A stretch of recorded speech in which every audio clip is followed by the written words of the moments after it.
શિક્ષાપત્રી શ્લોક 106 થી 110। અને જે માયા છે તે ત્રિગુણાત્મિકા છે ને અંધકાર રૂપ છે ને શ્રી કૃષ્ણ ભગવાનની શક્તિ છે અને આ જીવને દેહ તથા દેહના જે સંબંધી તેમને વિશે અહમ મમત્વની કરાવનારી છે એમ માયાને જાણવી। અને જે ઈશ્વર છે તે જેમ હૃદયને વિશે જીવ રહ્યો છે તેમ તે જીવને વિશે અંતર્યામીપણે કરીને રહ્યા છે ને સ્વતંત્ર છે ને સર્વ જીવને કર્મફળના આપનારા છે એમ ઈશ્વરને જાણવા।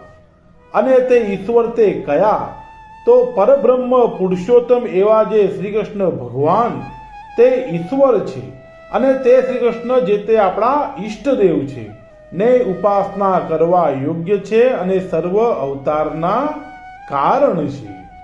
અને સમર્થ એવા જે શ્રી કૃષ્ણ તે જે તે રાધિકાજી યુક્ત હોય ત્યારે રાધા કૃષ્ણ એવા નામે જાણવા। અને રૂકમણી રૂપ જે લક્ષ્મી તેમણે યુક્ત હોય ત્યારે લક્ષ્મીનારાયણ એવે નામે જાણવા। અને શ્રી કૃષ્ણ જે તે અર્જુને યુક્ત હોય ત્યારે નરનારાયણ એવા નામે જાણવા। અને વડે તે શ્રી કૃષ્ણ જે તે બળભદ્રાદિકને યોગ્ય કરીને હોય તે નામે કહેવાય છે એમ જાણવું।